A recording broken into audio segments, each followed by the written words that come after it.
Hello and welcome to Aspects of Writing. I'm your host, James Kelly. My co-host for today's show is Joyce K. Gatchenberger, and our guest is Dave Courvoisier. And the topic of the show is behind the scenes. Before we get to our guest, I'm going to let Joyce introduce you today. How's that, Dave? Sounds great. All right, Joyce? Yes, good afternoon. My name is Joyce K. Gatchenberger, and I'm very happy to be here. My background is I've been an RN for 35 years and certainly have seen a lot of things come and go in the nursing profession and in the medical profession. But I'm here today because, first of all, I want to let you know that I've just finished a new book, which is called Ripples in the Generations, and it's something I think you really want to see. Yeah, absolutely. And I also want to introduce our guest today. His name is Dave Courvoisier. Dave was a Nevada community news anchor for KLAS. However, he began his broadcast profession at KCCC Radio in Carlsbad, New Mexico, and then he moved to KEXO Best 40s Radio in Grand Junction, Colorado, before starting his television profession in Grand Junction at KJCT. Later, Dave worked at TV channels in Western Lafayette, Indiana, Cape Girardeau, Missouri, and Greensboro, New York, before arriving in Las Vegas, Nevada in 1985. Dave is an Emmy Award-winning TV news anchor, having worked 27 years in Las Vegas Metro News Market at the NBC and CBS affiliates. He distinguished himself with 32 years of reporting on the plight of disadvantaged children using weekly profiles of foster children finding adoptive homes. I remember those segments very well. Yes. So do I. Dave is also a seasoned and experienced freelance voice actor and an on-camera talent. He is a self-published author and a longtime blogger. Considered to have influence of trends in the voiceover community, Dave helped to fund a nonprofit advocacy organization for voice actors called World Voices Organization. In addition, he is an avid racquetball player and enjoys tinkering with computers, reading, and web authoring.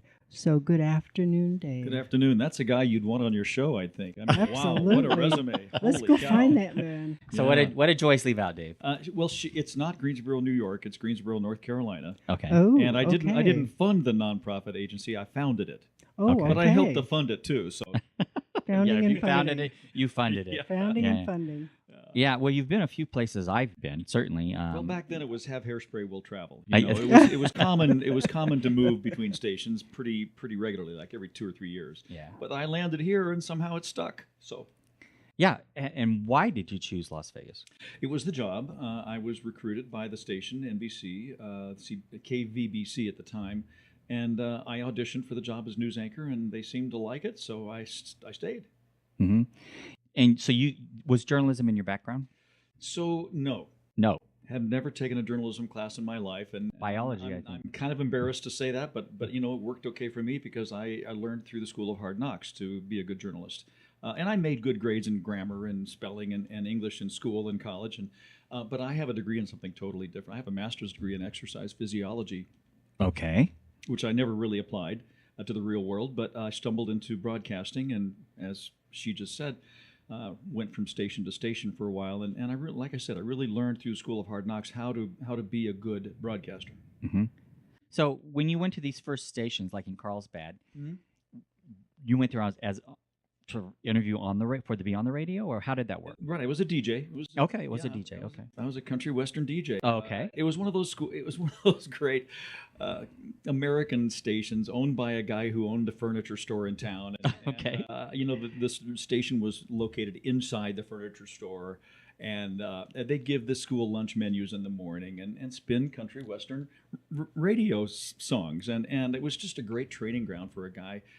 You know, he was just getting fresh out of broadcasting school. They had one of those old teletypes with the actual, you know, the typewriter things that would come up and print. You know, Oh, yeah. You know, Yeah. one of those old type teletypes, and you learn to just rip and read and how to ad lib on radio, and it was kind of trial by fire. Did you write any of that? What you were reading? No, or- not mostly. No? It was just take it right off the teletype and Okay. Read it. All right. Yeah. And then you were in Cape Girardeau, Missouri. Right. Okay. I was born in Missouri. So a lot of people don't realize it's this separate TV market that's situated between the St. Louis TV market, which is big, and the Memphis TV market. It's right on the river between those two major cities. So the viewing area is southeast Missouri, western Kentucky, western Tennessee, northeastern Arkansas, and southern Illinois. I mean, there's parts of 5 states in the viewing area. So on election night, it's impossible. You just pull your hair out trying to cover all the elections. And it's mostly rural. I mean, the biggest city is Cape Girardeau or Paducah, Kentucky, Carbondale, Illinois, and that's about it. Everything's rural, and people want their grain futures, and they want their forecast. They want their weather forecast, and so that was a very wholesome place, and it was a great station with incredible viewership because people really didn't have a whole lot else to do.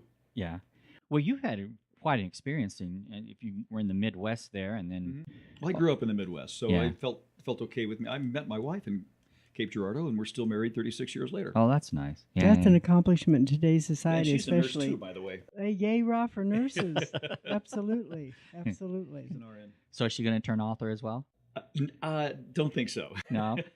She hasn't actually worked. She retired from active nursing when our second child was born, and has been a stay-at-home mom.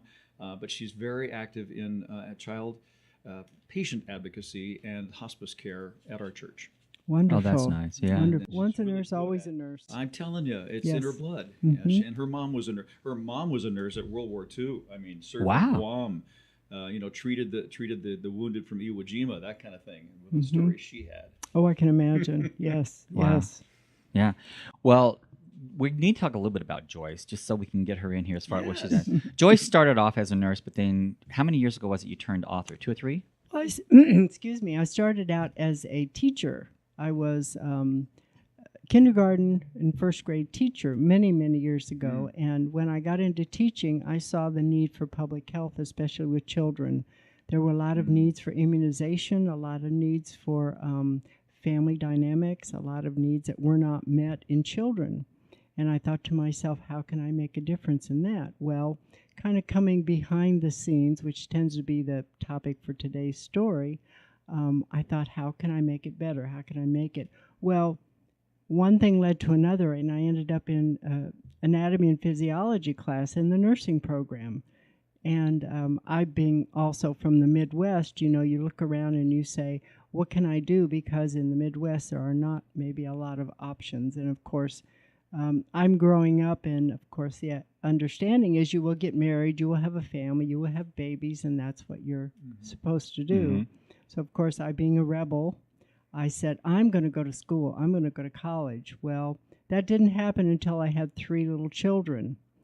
I took my children to college before they went to kindergarten. They literally went to the class with you. Yes, they did. I had a diaper bag on one side and my school bag on the other side. I finished college, and I got an associate and a bachelor's and a master's degree in nursing, and that's how public health and teaching kind of came together. After I retired, as you know, as they say, once a nurse, always a nurse, I realized I had done a lot of writing, kind of behind the scenes medical work and teaching in general during my nursing career. And I said, I'm a writer. I could write. So I started looking at what's my next career in life. And slowly and surely, I kept my diary. And I thought, well, there's a lot of information in this diary. A lot of it was about my family and about health issues. And I said, maybe people would be interested. So I started slowly writing a blog. And I still have that blog today. It's called linesoflisteningblog.wordpress.com. And I have a pretty good readership, and it's always about health and wellness. Well, from that blog, I thought I will write about my family, which is where my career as an author began. And now I'm working on my next book, which will be number 5. I know. Number 3 just came out. That's number 4. Oh, that's number 4. Yes. Was Lines of Listenings. What's the next ones? Then I have Generations Intertwined. Then I have Ripples in the Generation. But I co-wrote another book before that, Lines of Listening, with another person that is not publicly available, but this will be number 4 for me. Okay. So it's Lines of Listening, Generations Intertwined, and Ripples in the Generations that are available. What's interesting, Dave, about her books is the first one was a memoir. And it caused such ripples in the family Yes. that she had to Mhm. turn them Mhm. fictional. So Yes. even though they're loosely Yes. based on truth, the next two are considered fictional. Yes, and as we all know, growing up in the Midwest, there tends to be a lot of issues in family dynamics that aren't always made public. Everybody has family secrets, as we say, behind the scenes. A lot of people don't want to talk about family secrets. And in my book, I disclose that I have a very dysfunctional and abusive family that I grew up in. And so in the Midwest, you don't talk about those things. Well, in my book, I decided to talk about what happened in my family, how I grew up, and I told my siblings that I was going to write the book, and I let them know that they were going to be in the book. So I read to them the passages about each individual person and how that was going to be issued in the book. So when the book was written, they were aghast. They said, "How could you physically write this? I don't want it to be made public." Well, I reminded them again that I had told them and read to them what was going to be written. So long story short, I am now disowned from my family. So the next books are all going to be fiction. And Dave, you wrote a book called, we have it right here, it's called More Than Just a Voice. Right. And what is that about? Well, much like Joyce, I have been writing a blog for the last 12 years, and it started out as just an exercise in journalism, just to kind of keep a record of the things that I discovered in voiceover and the interviews I have done and the product evaluations I had done, and it was just kind of a collection of thoughts that I knew I could go back to and refer back to whenever I needed to. But then I found other people were reading it, and so that has grown over the years and became kind of a standby for a lot of people, and I too took the best articles from the first 8 years and wrote a book. I collected them all, hired a virtual assistant to collate all the articles, and I published a book from that. That was in 2014, and I'm working on the second edition now. Wonderful. I also, because I'm a voice actor, I narrated the book, and that's available on Audible and Amazon and Kindle as well. Okay. Tell us about voice acting or voice. I guess you call it voice acting. Voiceover acting, voice artists. Well, what would you like to know? See, my idea of that was it must be very close to broadcasting, and I've been doing that for decades, so it must be easy, right? Wrong. Yeah. Wrong. It doesn't relate to broadcasting at all. In fact, broadcasting was a hindrance in success at voice acting. Ooh. Yeah, Adele Parks, who also was in the media for many years, she wrote she does audiobooks. She actually has her own studio in Oregon. I'm sorry, not Oregon, in Utah. Utah, yes. And she is the same thing. She says people don't understand how much goes into this. There's hours and hours. I mean, an audiobook can be anywhere from 12 to 16 hours, and you've got hundreds of hours invested in it usually that have to be edited down. Right. Well, a common length of a book, and we go by word count because margins and spacing and fonts and things like that can give you a skewed vision of how long a book is. If you say, well, it's 500 pages, well, in what type, in what margins, in what font. So we always go by word count, and so a 60 to 80,000 word book would take a couple of weeks to narrate, and then that's just a third of the work that goes into a fully mastered audiobook. Then you have to edit out all the stomach gurgles and the mouth clicks and the sneezes and Exactly. and then master it to a certain level, and that's another 2 hours for each hour that you narrate. Right. So it's a labor of love, and I did about 50 titles before I realized that I was spending way too much time on this and not enough on the other opportunities that are available in voice acting. And so I sort of bowed out. I still do audiobooks, and I'm on Audible. If you search my name, you'll see the books that I've narrated, but I haven't made that my priority anymore. Yeah. So.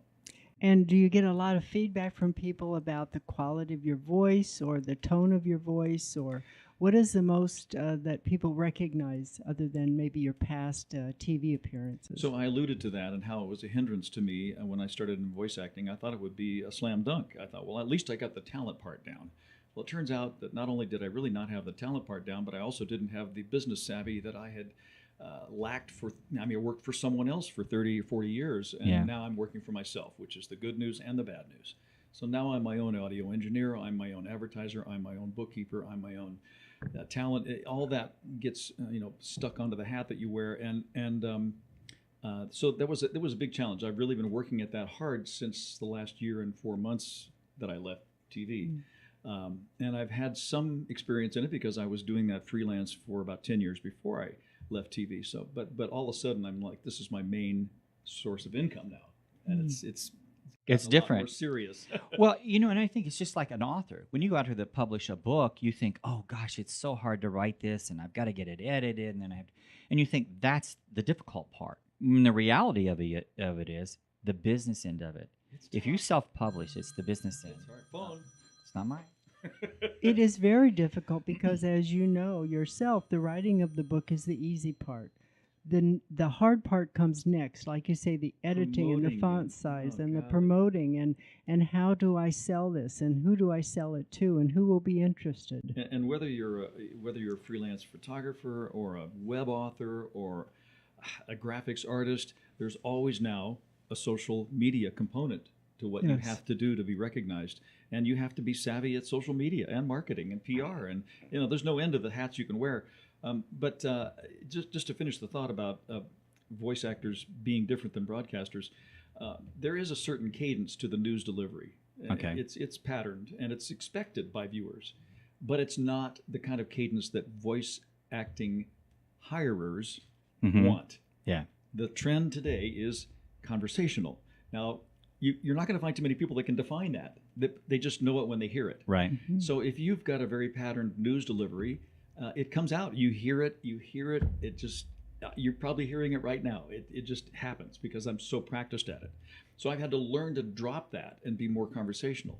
What is conversational? I'm not even sure anybody really knows, but the person who's hiring the voice actor knows it's in their head, and when they hear it, they hire you. Right. So you just throw out these auditions. I get auditions on the internet every day, all day, and I audition for some of them, and I just send it and forget it because most of them are not going to come back to me in any way, shape, or form. But the one that hits is the one I matched somebody's voice in their head. Mm-hmm.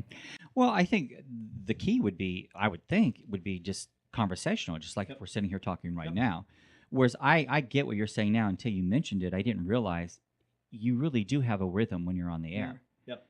Every newscaster has a rhythm. And there's talking. We wanted to talk about this, so I'll just go ahead and launch into it. And that is broadcast style writing. Mm-hmm. So writing is at the heart. I know. I asked you that before. It's at the heart of all content. I mean, no matter what you do, still good writers they're absolutely at the heart of everything that goes into media. And broadcast writing is its own animal. Yeah. It's very economical. It's headlines mostly. A good story is 20 seconds. A packaged story with sound bites and some narration is maybe a minute to a minute and a half, and getting shorter all the time. And so just the bare bones. There's not a lot of flourishes or embellishments in that kind of writing.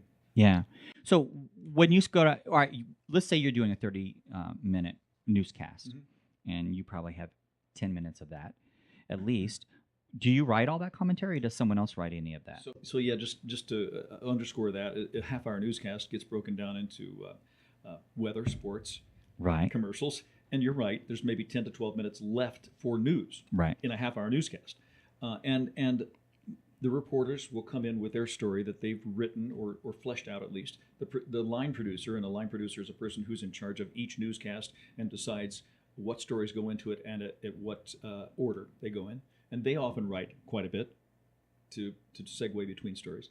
And then the anchors have the final look at the thing, and you always look through everything and then adapt it to your style of reading. Or if you see, because I was hired as a seasoned anchor, they expected me to bring context and history to the story if it demanded that. And that was my value to the copy. And so to write that in and say, by the way, that happened 3 years ago, and so had a lawsuit, and blah blah blah.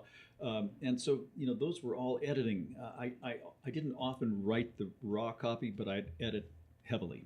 Okay, all right. So, and I think a lot of people don't realize that how involved you can be with that. But let me ask you something. Let's just say, for instance, Gayle King on CBS. Does she write what she's reading, or is that not. Probably not? She comes in, I would say, an hour. Probably before she goes on air, gets hair and makeup, and gets a rundown from her producer as to what she's expecting for that show, and then she probably gets an outline, a raw outline, and a lot of that show is very conversant and just comfortable. It's supposed to be comfortable and conversational, and it's a lot of interview stuff, and it's a lot of just happy talk and Right. segues to we're getting ready for it's teases, what we call teases or bumps, which tell you what's coming up, but don't tell you the whole story. Right. Mhm. They want just to want stay to in. grip you and get you Yeah. in. And Yeah. so it's a very free format, and there's maybe less structure in that than there would be in a half-hour newscast on KLAS in the evening. Oh, wow. Yeah. That's interesting. Yeah. Yeah. But there are dedicated segments that are structured within that. Well, I had someone on when I first started out, and I think it was 2012 is when this show went on the air originally at KLAV, and I had someone on who had been in actually was in Hollywood 40 years. He was a director in Hollywood for Saved by the Bell. He did all the episodes of Saved by the Bell, Mork and Mindy, Benson. He did quite a bit of stuff, and he retired here in Las Vegas. And he had started off in radio. He was in radio 10 years before he went in to become behind the scenes in Hollywood. And he was in music. So in music, you don't have a lot to have to deal with when it comes. It's all ad lib for the most part. So when he came in, he'd written 4 books. And when he came in and he was going to be interviewed, he was used to doing interviews where nothing was scripted. And I handed him a script because we script my show, and everybody knows I script my show. So I handed him the script, and I'll never forget, he took that script. And I had someone on who had never been on the air before. She'd never done a radio interview. It was her very first book. She got there before him. We were talking, having a great little conversation. We were in the boardroom. She was sitting across on the conference table. And when this person came in, he took the script, and he goes, "What is this?" and shoved it across towards her. Scared her to death. Because you can imagine. Of course. You've never done Of radio course. before. Yeah. And he goes, "I don't need this stuff." And then I said, "Well, I appreciate that, but this is my show and this is what we do. And I appreciate if you look at it. And if you can't, that's okay. You can leave. Judy and I can do the show without you." And her eyes got so huge. She's going, "We can't?" Like, it's like, Absolutely. I've never done. So anyway, it was kind of funny because when he realized that I really didn't care if he left or not, he all of a sudden wanted to see the script. Okay. And I have to tell you, it was one of the best shows ever because, first of all, she started defending me. And Oh, that's before we ever went on air, Mhm. they were like bickering back and forth. And I'm like, I am here. You guys can talk to me, So anyway, when we got on the air, it continued. But it continued in a friendly manner. It was a little bantering back and forth. Yeah. And so I dubbed them yin and yang. And every time I would have him on, she eventually moved to Ohio, but I would still have her call in because I was there, we could call in. And I would have her call in when he was on the air. And that was one of the best relationships that ever formed for my studio. And it was really, really fun to watch that. They contacted each other every week until he died. Yeah. But go ahead. I was just going to interrupt, and I was listening to both of you, and as authors, you always own what you write. Yes. And so when you're doing a TV show or when you're writing your book, I would imagine when someone comes in, like the teacher used to do with the red pen, and you've written this and you're ready to go on the air, and someone says to you, "Oh, wait, we have to tighten this up a bit." And they take their proverbial red pen and they cross out what you've written. We all own it, of course. I mean, you're on air or in like 30 seconds. I mean, that's got to send you a little nervous anxiety into your continence. You're ready to go. You've cleared your throat. You've got your dress, set on, and your chair is straight. You're ready to go. Right. And somebody comes that proverbial red pen. It's like, wait, you took out half a line there. Right. I'm sure that's happened to you, Dave. There's a lot of adjustments made during the newscast, and that's why most anchors will wear an earpiece, and that's a direct line from the producer back in the control room, who is going to tell you that we have to drop page 165, and we're going to add 2 more stories in the next segment, and you just have to kind of go with it. Yeah. It's got to fit into 30 minutes exactly. I mean, every second is accounted for. There's a countdown clock going on somewhere in the control room. And to speak to your point, Joyce, one of the things, too, that you carry as a news anchor is that you represent the station, not just that newscast, but you become the face of the station. And you'll get phone calls or emails or even letters in the mail that say, "Well, Dave said on the news that, and I just don't think Channel 8 should be that." I mean, I represented, I was the face of the station. And so even if I didn't write the copy, but it was erroneous, I would have to make the apology because I said it. Right. So it must be me who wrote it. Right. And so, there's that representation, that association between the copy and the person. and it can be heavy at times. Well, I wanted to say that this person who was on my show ended up getting his own radio show on the same station. Oh. And interestingly enough, he started writing a script. Because what he discovered was when he was in radio before, it was for music. Right. And it was a little different. Yeah. But then when you start interviewing people, you have to have something You to gotta go be prepared. by. Yeah, you have to be Yeah. prepared. Absolutely. Yes. And so he found that was actually a valuable asset to have that script there. And we don't follow it. We're not following it now. We just have That wasn't a Don bullet. Jay, was it? Who was it? No, actually, it was Don Lewis Barnhart. Oh, okay. Yeah, he was the Mhm. director of Saved by the Bell for almost every single episode, I think, but 8. And then you did the... Well, I've done a lot of interviews, and I start with the questions I hope to ask, but often go way off of that. But it's okay because I was prepared enough to have the questions if I needed to fill. And I prefer an interview style where you build off the answers you get. Yeah, Mhm. and that's what we do too. We always go off on tangents. This is just to bring us back Right. and focus. Today I didn't do much because you were here and I know you know what you're talking about, so I don't need to. But it is important to have something to go by. But Absolutely. I don't think people realize though, that in a lot of media there is usually some copy somewhere. Oh, yes. You know. No question. An outline, some bullet points, something. Yeah, absolutely. Script. And of course, in TV news, you're heavily scripted, and there's a prompter. And you have the added skill of having to learn how to read off a prompter that's constantly rolling, before your eyes. And sometimes that gets off, and then you've got to either go by the paper copy you have in front of you, or now they're going to iPads, to have that same copy. So there's redundancy built into the system. A newscast is involved maybe 15 people, and I like to think it's a case of error management. Everything's going to go fine. Everybody does their job. Mhm. Things go great. Any one person screws up, and all of a sudden you got to adjust it. 15 people have to adjust. And you're live. And you're live. Because that was a problem at KLAV too. Sometimes we were live, and if something goes wrong with the equipment, or someone calls in with a question that's just bizarre, you have to figure out how am I going to handle this, and still sound, professional, and things you want to say you can't say. So. Gotta be careful. Yeah. I learned to have no opinion about anything political or religious or Yes. or Mac versus PC. Yes. And and then I also learned to just be appropriate in all situations. You just have to be. I mean, people expect it when you're on the air. It's real funny you said that about religious or political, because for the longest time, I always wear a black shirt and or red tie, which you can't see it on the radio, but on the video portion of the show, you see it. And someone brought up that I had some kind of political affiliation with that red tie. And I thought, well, I that's not the point in the red tie, so I think I'll just quit wearing it because it's just that, it's just a tie. Can't do anything. And people, it's so polarized right now. Yes. People are going to make that jump. Yeah, and it's so funny because I remember seeing something, I think I was on Channel 8, where they were talking about how the news anchors, the female news anchors, are constantly chastised for what they're wearing, as opposed to the men. You can wear the same suit every day; no one's going to notice. That's true. I feel so bad for them, and the parity is still not quite there, I don't think, and that's not fair either. But yes, you're right, because there is this expectation that their hair will be just right, the makeup. I mean, they spend at least 30 more minutes preparing visually for their appearance on camera than I ever did. I mean, I run a comb through my hair and put a little powder on, and I was ready to go. Yeah, that was about it. Well, even because of that story, though, now I notice what they're wearing, and so I think, did they wear that last week? Well, to be sure, though, there's a clothing allowance for most stations this size, Okay, that's good. And there are consultants that come in to let us know about the latest trends, and that's helpful. Yeah.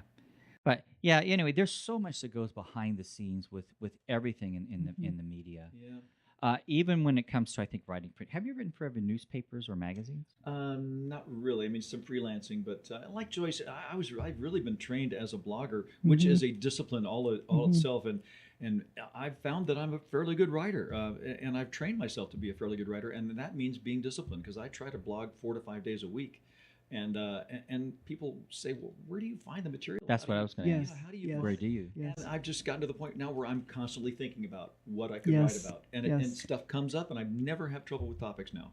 So do you write down ideas as they come Just to you? in my head, or sometimes I'll jot them down in a list, and I have kind of a particular file of story ideas I want to do, and just a line usually will remind me what it was, and Yep. you can embellish the funniest things into a pretty good article if you, Yes. if you Yes. start with a good thought. Yes. What about you, I- Joyce? How do you come up with your? The other day, I put something on my blog, and you edit. You can never edit enough. And I thought, okay, I've got this done, and I'm I posted on something about flowers, but it was really how the diversity of flowers matches the diversity of people. So I was talking about the colors and the texture and the time of blooming, especially in springtime, and I was talking all about the flowers. So I was really careful to edit well, and I thought I've got the spelling right, I've got the context right. I really, spent a lot of time on it. Not a lot of content in it, but everything was right. The picture was matching the words and everything, and so I said, okay, publish. You know how you hit that button and Yes. you publish, because everybody's going to read this. And so later I went back and looked at the website, and there was one letter that was misspelled. I went kazam. I said, oh my God, I didn't spell it right. I didn't spell it right. You spend so much time on it. But the idea came from a picture I'd taken in my backyard of a flower. It had bloomed. It was beautiful. I got my camera out. I took a picture. And that motivated me to talk about the diversity of flowers and how it was relative to the diversity of people in general. And I always talk about public health or health and wellness. And so wouldn't it be great if we would just accept people as they are with the great diversity, especially that we have in the United States? And I didn't want to get political. I was just saying, wouldn't it be great to be accepting of everyone as they are? Yeah. And relating that to flowers, which came from a picture that I took in my backyard. But that one little misspelled word just kind of set me in a dizzy. She's OCD, I can tell. Yes. Or actually, I call it CDO because that's alphabetical. Yeah, there you go. See, not A OCD. little bit there, huh? Yeah. But that's so true. And you can take, popular memes and apply them to your specialty. So voice acting is pretty esoteric. I mean, there's not a lot of voice actors, all that many, compared to the total population of the country. So you can take popular memes or themes or ideas that other people are using and apply it to your specialty. And all of a sudden it's like, oh yeah, we have, I don't know if you know Simon Sinek, the author. He's a motivational speaker and an author. And I went to see him at a leadership conference, and he has just some golden ideas about things. And I said, nobody's written about that in voiceover land. I'm going to do that, because I took some of his themes and concepts and applied them to our profession. And I got a lot of comments about it.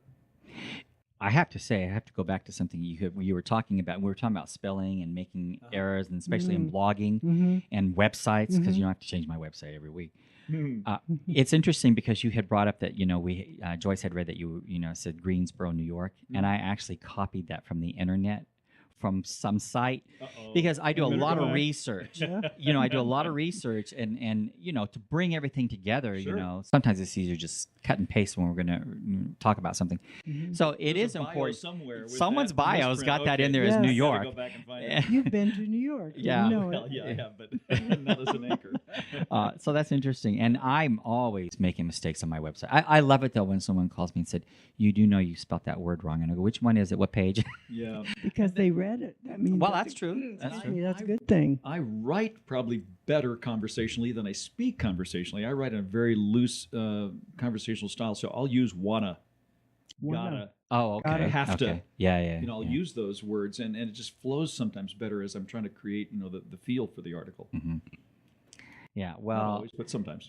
spelling, I'm not the world's best speller. That's for darn sure. So, You can always get a spell check on your Grammarly. computer. I do. I have Grammarly. Grammarly. I yeah. love Grammarly. Yeah. Yes. Actually, I just started using Grammarly. Don't have any yesterday. stock in it. No. Yeah, right. Disclaimer here. Just saying, I use it. All right, I want to talk a little bit about your experience here in Las Vegas. I know we're getting a little bit off topic here, but it is interesting. What did you think when you first got to Las Vegas? Did you think, am I I making had a been here mistake? before, What am I but- doing? Oh, you had, okay. But my as we crested the ridge from Boulder City into the valley Yes. for the Yes. first time, my wife had never seen it, and she was struck by the brown. The Right, brownness right. of There it. wasn't a lot the here. haze Yeah, and yeah. the desert, and she grew up in the Midwest as well and was used to green and trees. And I tried to convince her that trees just get in the way of the view, and I'm not sure she ever bought that. Right, yeah. But the brownness of it, I think, and the openness that there is something about the big sky country of the West that does kind of let your soul breathe a little. Right. That's the one thing I noticed too is, and I'm from the Midwest as well. I was born in Missouri and grew up in Oklahoma. And it's interesting to see the scenery here. I used to think I missed the four seasons. And then when I would go home and there would be a snowstorm, I'm thinking, I humidity really is don't 90%. miss Right. Right. Right. Yeah. And the mosquitoes and all, I know. it's like, no, it's okay. And there's something there's so much beauty to the desert Yes. that people don't recognize. I know sometimes when I'll go to Arizona or something, especially after it's rained for a few days, the desert comes alive with Yes, all it these does. beautiful colors and flowers. I mean, it's really amazing. But it's an interesting market that I remember being back here when I was here in the 80s. I went to it was actually Channel 8, and I went to a cocktail party there. They had the Fifth Dimension here.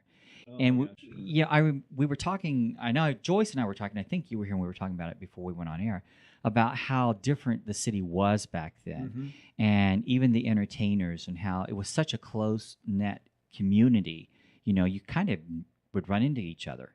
And I remember going to a cocktail party with a friend of mine who was actually a cashier at the Continental, and the Fifth Dimension used to play there.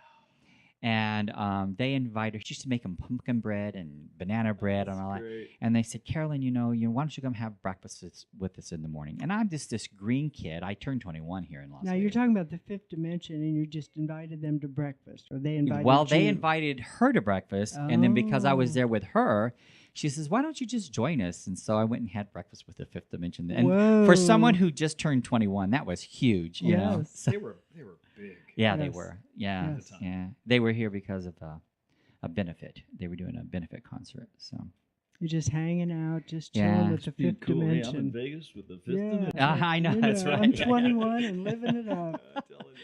oh my gosh, the stories! I'm telling you, Vegas was so different back then. Well, and one of the first things I got ushered into in Vegas was the $2 steak at Binion's after midnight. Steak Yeah. and Oh, a potato yes. for $2 or whatever it was. yeah, Yes. absolutely. But you're right. You'd run into a lot more people that were just they'd show up everywhere.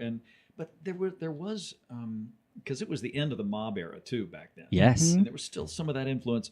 But there were so many gaming companies. Now there's 3 or 4. Right. That's Right. it. Now Right. it's all owned by 3 huge corporations. And back then, everybody had their foot in the door. Well, back then, you actually, when you worked in a hotel back then, you actually worked for the owner. My owner, where I worked, was very present every day. And I worked for a couple, but, most certainly they were there, and they made their presence known. It made a difference, didn't It did make a difference. It Yeah. really made a difference. And I think it made a difference even in the entertainment industry, because I remember the owner that I worked for, I'm not going to say his name, but the owner I worked for actually treated his entertainers as employees. And I remember when he bought the hotel, everything changed. The entire dynamics of how they were treated changed, because we still had the same entertainers headlining in the hotel, but they weren't treated the same. They weren't given, carte blanche to whatever they wanted to eat, order through room service or the restaurants. They weren't given the suites to stay in that they were used to. They were used to being treated like royalty. And then when this person took over the hotel, everything changed. Now you had a hotel room, but if you wanted a suite, you paid the difference. I mean, it really changed it? everything. From the top down. Yeah. So who the owner was made a huge Sure. difference as well. Yeah. It was so much fun back then. It really was. It was different. It was different. And Good and bad. I mean, Good and bad, right. It's the same with where you live in this country. There's good and bad with everything. The people, the places. You mentioned that you appreciate Vegas because there's no mosquitoes here, and I love that about Vegas. Yes. Because the mosquitoes Yes. can carry you away in Illinois and Missouri. Yes, Yes. But absolutely. I do miss Amen. the rain sometimes. I mean, there's Right. how many days of rain do we get in Vegas a year? 10? I don't know. Not many. Mhm. And I kind of miss that sound of thunder once in a while. And but overall, yeah, it's a great place to live. Well, and also where you were in Grand Junction. The western slope Yeah. of the Colorado. That's a whole different feel than the Denver side. I got stuck in Grand Junction a couple years ago on my way to New Jersey. Oh my gosh. I drove across country and was Snow? supposed. Yeah, the Oh, yeah. snow. I was supposed to be going into Denver, and they closed the pass, and I couldn't get in, so I had to go back to Grand Junction and spend the night. So Interesting place. yeah, so those things I thought, well, this is so beautiful, and you see the snow, and then it gets dark, and then you're driving, and you're thinking, and then when you see these signs saying road closed, you have to turn. It's like, okay, Yes. maybe I don't miss the snow after Yeah. all. There you go. Mhm. Right. Although we see it once in a while here. Yeah. So yeah. Mhm. Well, so when it comes to writing, do you have any aspirations of doing anything other than what you did with the book? Yes, I've started a book, and a fictional book, science fiction. Okay. I'm a big fan, Ooh. and I've started writing that. And I'm not nearly as disciplined about it as I am my blog, but I peck away at it, and it's taken long enough that now some of the technology has changed to the point where I have to go back and rewrite some of it because people don't use CDs anymore or even thumb drives. They put everything in the cloud. So there's a technology component to the story, and I've had to go back and actually change some things. So one of these days I do have it in me. I know I do, and I really want to get it out. In fact, I think there have been many times when I've had really dry months in voice acting where things haven't developed as I'd hoped. That I think I'm just going to chuck all this and I'm going to become a writer. And then I see all the writers having the same problem. Yes. Right. Freelance Yes. writers, they struggle too. They all struggle, Right. unless they're just amazingly successful and have worked at it for decades. Any freelancer struggles. Like I was mentioning, photographers and graphics artists and all these online casting sites now. These Odesk and Upwork and Thumbtack and Fiverr. They're just destroying the compensation rates for freelancers. Just destroying it. Yes. I don't think people realize. agree. Yeah. Well, first of all, I just want to let you know I write science fiction as well. Mhm. Yes. There you And go. I'll give Robert you. Heinlein. Yes. No, mine's like Did an you X read file. him? I have not. No. Oh, No. you know what No. I'm talking about? No. Robert No. Heinlein? No. No. Mm-mm. Holy cow! Okay, maybe that's my age. Because he was popular in the '60s and '70s. He wrote some groundbreaking science fiction. You have to look it up. Yeah. Well, no, mine's more along the X Files type. Oh, I you, see. but Dave, I agree with you totally. The struggle, I don't want to say this, the struggle is real. Yeah. But that's exactly right, especially when you're doing your craft, because obviously you love it, and obviously we're all learning together, and we know what we do is good, and so we're struggling to do the parts that we don't know. And you're trying to say, okay, I've written this, I'm doing this is what I know, this is what I love. What other parts do I need to put it together? Mm-hmm. And those parts are constantly changing because the technology is like the speed of light or the speed of the dark hole, as we say now. Oh. So that, okay, so I've got this, how do I market it? How do I get it out there? How do I make it a public thing? And what was true yesterday is not true today. And so we've got this information, we've got this thing we've given birth to. Yeah. So how do I get it out there? How do I make it real for someone else because I want to get it out of my head? Well, luckily, the gig economy, as it's called today, leaves you with lots of options. You can outsource some of this stuff. I mean, I don't pretend to be a bookkeeper at all. I outsource that. I outsource my taxes. I mean, I have a web developer for my website. I'm just not... I can spend my time better doing the things that I do best. Right. So I'll hire somebody to do the things I'm not so good at. Mm-hmm.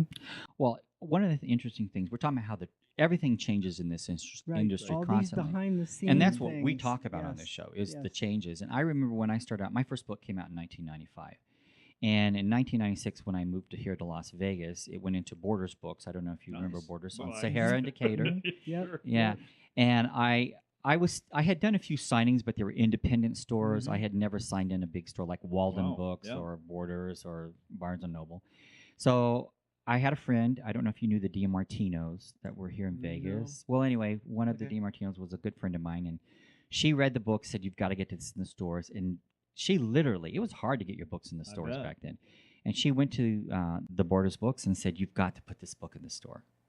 And Monica Maselli was the events coordinator, and Monica read it and said, "Okay, we'll hook him up with a signing," which was unusual for a self-published author back then, Right. because there was no internet. It wasn't like it is today. Right. So well, there was the internet there, but just didn't. So anyway, she had introduced me to Stephen J. Cannell, 21 Jump Ooh, Street. Sure. you know, Oh, right? yeah. Big Yeah. time. Hill Street Blues. And what was interesting with Mr. Cannell is that he had to go out there and promote himself. Even though he was well known Amazing. in Hollywood, Amazing. he wasn't known as an That is author. amazing. Like Dave said, that's amazing. So he told me the secret to what he does to draw a crowd is that he would do a talk beforehand, or he would do some kind of a seminar or something, like a 1 hour. Some people do Q&A? readings. Yeah. Sometimes. And he actually did it on what he knows, which was television, but it got people interested enough to come in and buy his book. I see. So I started doing that as well. I started talking about self-publishing because that was something new and different, and it actually worked. And something you knew about. It was something I knew about. But what's happened since then is they frown against you going out there and doing seminars or readings before you go out there and present your book. And I always question why, because you would think that would bring people in, but according to the people who run the stores today, they say no, that really doesn't work that well. It's better to just come in and do your signings. Okay, well, as you mentioned, the internet has disrupted many, many industries, not the least of which is publishing. I think publishers are running scared these days. Yes, absolutely. Amazon has just ruled the roost now for the last few years, and Hachette and Houghton Mifflin and Macmillan, they're all just running scared. That whole paradigm of what they used to have with agents, and It has it's falling changed. away. Well, Falling away. I know in 2016, 53 of the top 100 best-selling authors on Amazon were There self-published. you go. So they actually dominated. Yep. And I'm sure it's more than that since then. Probably. And you have so many great authors out there who started off as a self-publisher. And it's just amazing what you can do on your Same own with today. the music industry today. I mean, Yes. all the really popular ones start there. They sell singles, through Spotify or something, and then they finally get enough momentum that a record company recognizes them. Or they'll start off on YouTube. There you go. So, it's an industry you have to pay attention to. And I think what you said is important too. Like a lot of the big stores, I think that they went to the wayside because they weren't paying attention to what's going on with the digital age. And even Look at Barnes and Penny, Noble, Sears, right? Montgomery Ward. I mean, there's just a there's a trail Every of day. death, Yeah, every day. retail wise. Yeah. Shoe Source just went out, or Payless. Shoe Pay Source less. just went out. Yeah. Same thing. And I'm wondering how this relates to what you are doing with voice acting. Do you think that when maybe a teenager downloads something onto their iPad or their phone or whatever, and they put the buds in their ear, do you think they're giving a thought to the person who actually talked about that book or voice acted that book? Do you think that they're just expecting it to be of high quality and good quality, and the background noise is gone? And what are their expectations nowadays? Do you think that it's assuming that things are just high quality and it's right there, their fingertip? I think there is that expectation, and it's taken for granted. A lot of things came to mind as you were talking.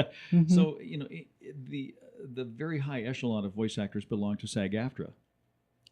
Okay. Which is a talent union, as you well know. It used to be SAG and AFTRA. Yeah. Right. Now they're SAG-AFTRA. And they control the quality and also watch out for you for those rights issues. Oh. The issues of digital rights is huge, and just like the music industry. And so it's become this kind of paradigm of licensing your voice. I'm licensing my voice to you for this commercial. You get to use it for 6 months. If you want to use it beyond that, you have to relicense it for another compensation rate. Your voice is Yeah. licensed. Yes. Now, here's the other challenge in this digital age is synthetic voices. They're getting so good. Yeah. Artificial intelligence is getting so good that some buyers of voices are going with that. Now, whether that invades the audiobook industry or not is still to be seen, but some of the stuff I've heard, the artificial voices are amazingly human. You're Amazingly. saying that I could go onto my iPad and I could download a book and I could listen to it with my pods. And Kindle does that, has been doing that for years. It sounds robotic, but they'll do it. You can have your book narrated to you on Kindle. Any book can be Right. narrated to you on Kindle. Right. And again, it sounds robotic, but they're getting better and better and better at it. And even to the point where some major manufacturers of software, like Adobe, are now giving you the capability of applying that synthetic voice to whatever you write. So you just input the content, and out comes the audio. Right. It Instead of- recognizes instead your of- voice Instead pattern. of speech Yeah. to text, it's text to speech, Mhm. or whatever. And it's really pretty good. But the music industry's been doing that Oh, for a yeah, couple yeah, sure, decades yeah. now. I used to have a Live friend. music on the Yeah. strip. You talk about history on the strip. Live music on the strip went away years Right. ago. Yeah. so, Dave, how do you protect your craft? Well, here's the doggone thing about it is that to get those artificial voices, you have to start with a human voice. So there are voice actors who are lending their voices to these artificial voice acting software companies, and then they license their voice to that, and then it becomes like Siri on Yeah. on your Oh. phone. Yeah. And so they're actually kind of giving away the farm by licensing their voices to these synthetic voice companies. You know what I'm saying? It gets out of control after a while. You lose control of it. Right. So you either have to hire an agent or a union or a digital rights advisor to bird dog that for you. But then what happens if someone says they don't like, let's just say someone who's not a recognizable voice but wants to get started and they're saying, I'll do this for, it's just, it's That's the issue. competitive, it's competition. It's a race to the bottom for Yeah. bidding, and Yeah. yeah, it's too bad because everybody who has a voice and a USB mic and a laptop thinks they can be a voice actor these days. And I have a piano. Mm-hmm. That doesn't mean I can play it. Right. Everybody has a voice, but that doesn't mean they can be a voice actor. It's a very competitive market out there. Mm-hmm. Yeah, and I think that you're going to see it. It's going to be just like remember when Napster was the thing because, yeah, and I think you're going to start seeing the same thing when it comes to audiobooks. Mm-hmm. I wanted to back up a little bit because we were talking about Amazon and being dominant in the market when it comes to books. And I do want to mention a company that is giving them a run for their money right now, and that's Draft to Digital when it comes to ebooks. Oh, yes. And they actually have a connection with an audiobook company as well, which we'll let you know about. You might want to check in. Great. Maybe you can get some gigs there. But yeah, they are giving them a run for their money. And the reason why I think they're going to be very successful in this industry is because there's so many people out there self-publishing today. Close to 1 million people a year publish a book. And the thing with Draft to Digital is they give you 90% of the royalty. Nice. As opposed to 35 or 70. Draft2digital.com. Draft 2 and the number 2, draft2digital.com. I published my most Yes, you recent did. book under Draft to to look that Digital. up. And I did Yes. as well. Mhm. Yeah. Well, Amazon, for audiobooks, Amazon owns Audible, which is, the Right. 800-pound gorilla in that realm. And they also own ACX, which is the new online casting site or marketplace where authors or rights holders find narrators for their books. So the narrators come there to this site, the authors come to this site, and they bargain and they, draft and do auditions. And, Amazon owns that too.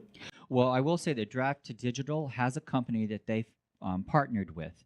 They do not own the company, but they've partnered with to do audible books as well. And they actually will find you narrators for your book. Oh, that's great. So, Check that out. Yeah, check that out. Thanks for that tip. You're welcome. Mhm. And I know it's a very difficult industry, but audiobooks are really It's hot right like now. 400%. It's huge. They've increased by 400%. And podcasts too. Podcasts are huge. Yeah, like I think iHeart has like 25,000 podcasts on their network. Yep. Yes. So it's very competitive. And Joyce, do you have any questions for Dave? Well, I'm just wondering, we're sitting here with a lot of technology, and I know you may have started your career a few years ago, as they say, years ago. I'm assuming you've seen a lot of change in technology, Right. talking about behind the scenes, and what you're feeling about it. Is it too technical? Is less technology better? How do you see it? No, I see it as enabling.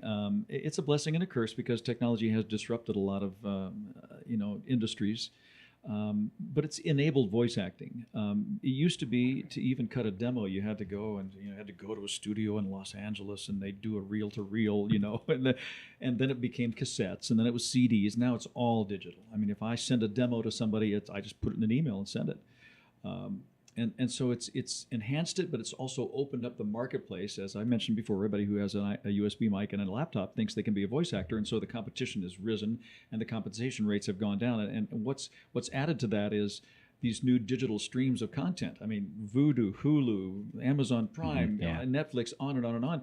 Those are amazing opportunities for voice actors, but it's a wild west of compensation rates. They're not SAG-AFTRA limited. They're kind of on their own, and they're creating rates on their own. And so a spot, a 30-second spot that used to garner you anywhere from $20,000 to $30,000 for a good 6-month run now pays $5,000. I mean, it's hit it really hard. So. It's just got to adjust. And now it's a global marketplace. So a lot of stuff gets outsourced to India and then comes back to the U.S. Major companies that are seeking voice actors for their products, their e-learning or their tutorial explainer videos, whiteboard videos, they're sending it to India. And then India tries to recruit the talent and pays them a lot less than if they had bought it in. I just wonder how that industry is going to change because I know that when it comes to self-publishing, for instance, I don't know if you've noticed this trend or not, but even for self-publishing, even the government's getting in on this because it used to be if you wanted to register a copyright with the U.S. Copyright Office just a few years ago, it was $24. It's now up to $55. And that's because they recognize there's thousands of people going out there and applying for copyright every single day. You'd think it would go down because there's more people doing it. Instead, it's the opposite. The demand's there, so it's going up.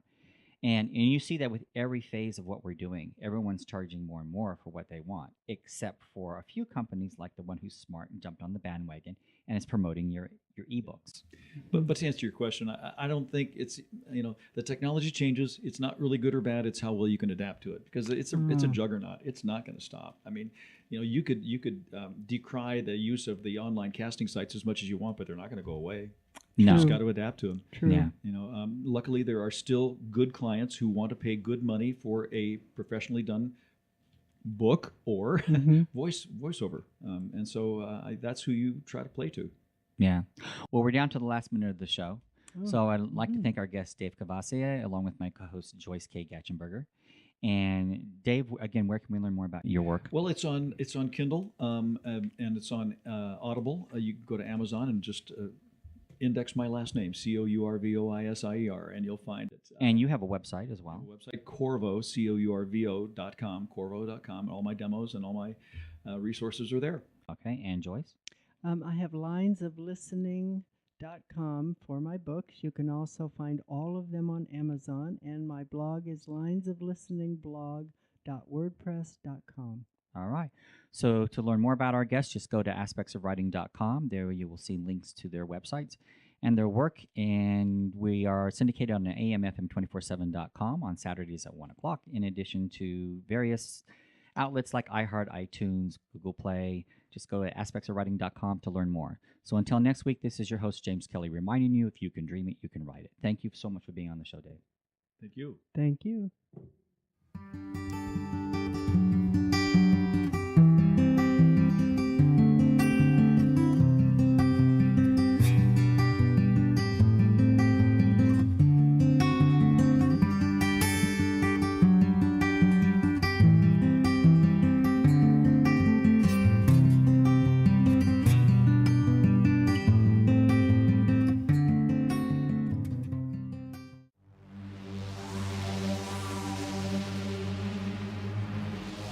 They came to our world seeking new resources. Both Earth and Mars were lush with plant life and mineral deposits. Unlike Mars, however, Earth was alive with a vast array of creatures, not unlike their past world, the one where they had evolved nearly 2 million years ago. It took them over 20,000 years to reach our solar system, and another 20,000 to return home and report their findings. To their dismay, all that remained of their civilization was decaying cities and wandering souls. It would take another 20,000 years to reach Earth with the intent of creating a new oasis. During their time in space, they lost the ability to breathe. Now they had a new mission, not only to settle Earth, but also to create a new life form to house their souls. By the time they had reached our world, only one man's seeds remained for creating a new life form on Earth. From the fruit of his loin, new man was created. In time, it was hoped that one of the species from the various primates they artificially inseminated would evolve to look like them. Theirs was a waiting game. To enter the Earth's atmosphere for a prolonged period of time would cause them to age and die before the transformation from primate to new man was complete. They needed new men to populate the Earth with shells for their souls, but time was running out. Could they intervene and create a new life form from Earth's primates in time to save their souls? And more importantly, are we at that stage in our history now? Perhaps they already walk among us. The answers lie with Daniel's story of abduction as leaked to the press, the alien transcripts.